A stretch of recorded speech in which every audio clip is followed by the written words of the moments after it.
Assalamualaikum warahmatullahi wabarakatuh. Di sini saya akan menjelaskan tentang penyebab dan cara pencegahan penyakit infeksi degeneratif dan penyakit yang disebabkan oleh perilaku yang tidak sehat. Yang pertama yang akan saya bahas yaitu penyakit infeksi. Penyakit infeksi adalah masalah kesehatan yang disebabkan oleh organisme seperti virus, bakteri, jamur, dan parasit. Infeksi dapat disebabkan oleh 4 organisme berbeda, yakni virus, bakteri, jamur, dan parasit.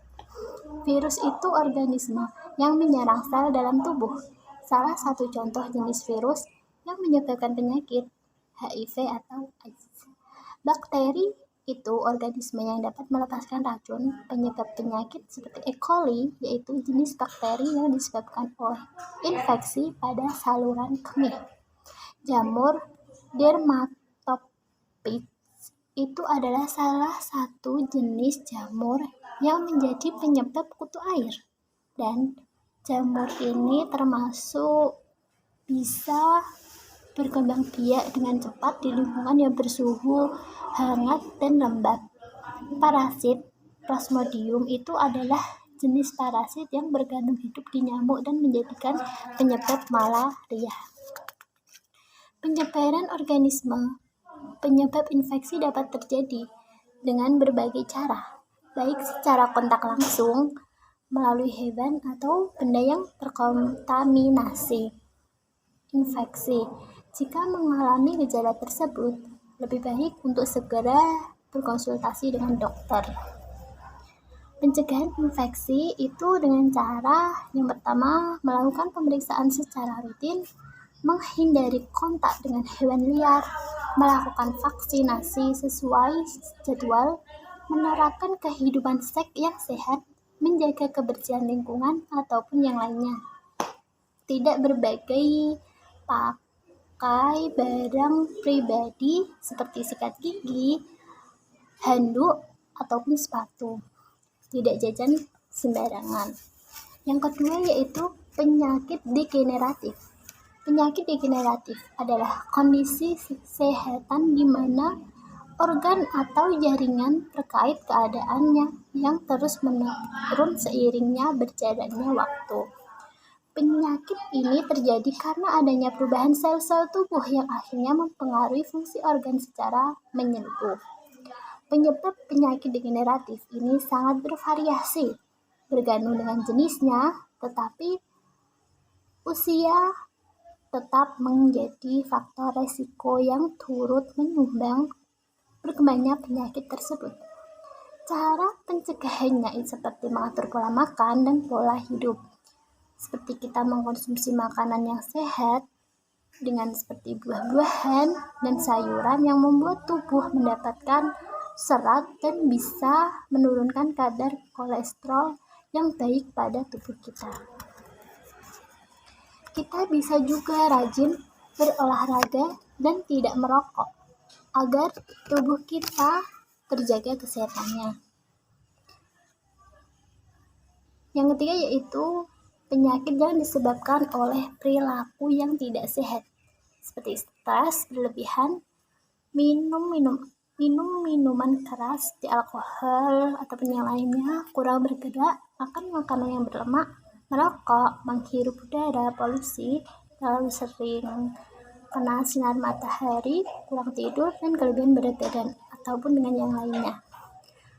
Stres berlebihan itu dapat menurunkan daya tahan tubuh kita dan memacu resiko penyakit jantung, serta membuat tidak nyaman pada diri kita sendiri. Stres yang berlebihan juga memacu penuaan diri. Ibu-ibu yang memiliki anak-anak dengan penyakit kronis yang mengalami stres dan mengalami penuaan dini yang paling ekstrim. Untuk mengurangi stres, kita dapat menarik nafas dalam-dalam dan selalu berpikiran positif, dan meluangkan waktu untuk melakukan hal-hal yang dapat mengurangi stres, seperti olahraga ataupun yang lain. Makan makanan yang berlemak secara berlebihan dapat memacu kolesterol tinggi dan merangsang penyakit jantung. Dan biasakan diri kita untuk mengkonsumsi makanan yang non-kolesterol dan kadar lemak yang rendah. Dan kurang tidur itu juga berhubungan dengan obesitas, diabetes, tekanan darah tinggi, dan masalah ingatan. Singkirkan segera televisi dan benda-benda elektronik lain yang mengganggu ketenangan dari kamar kita dan ciptakan suasana kamar tidur yang nyaman dengan lampu yang tamaram yang membuat kita tidur dengan nyenyak.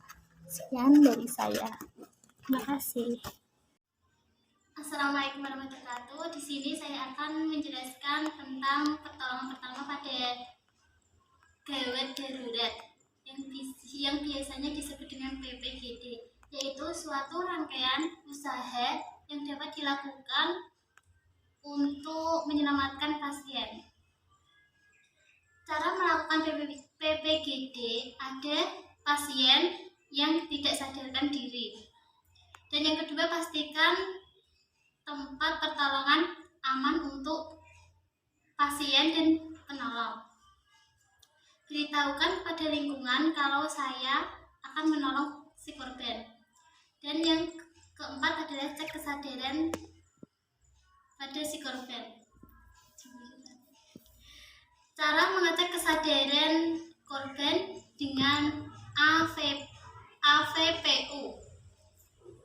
A yaitu mengecek kesadaran korban, apakah korban sadar atau tidak. Jika tidak, maka lanjut di poin V.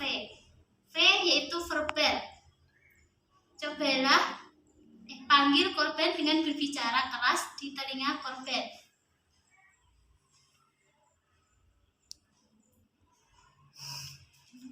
Jangan sampai menggoyang-goyangkan atau menyentuh pasien. Jika tidak merespon, berarti lanjut ke poin P, yaitu fine. Cobalah beri rangsang pada pasien, misalnya dengan menekan bagian putih dari kuku si korban. Selain itu, dapat juga menekan bagian tengah tulang atau area di atas mata. Jika masih belum merespon, maka lanjut ke U, yaitu unrespon. Jika pasien tidak bereaksi, maka pasien berada dalam keadaan unrespon. Kalau sampai pada keadaan ini, maka cepat-cepat panggil ambulans. Sekian.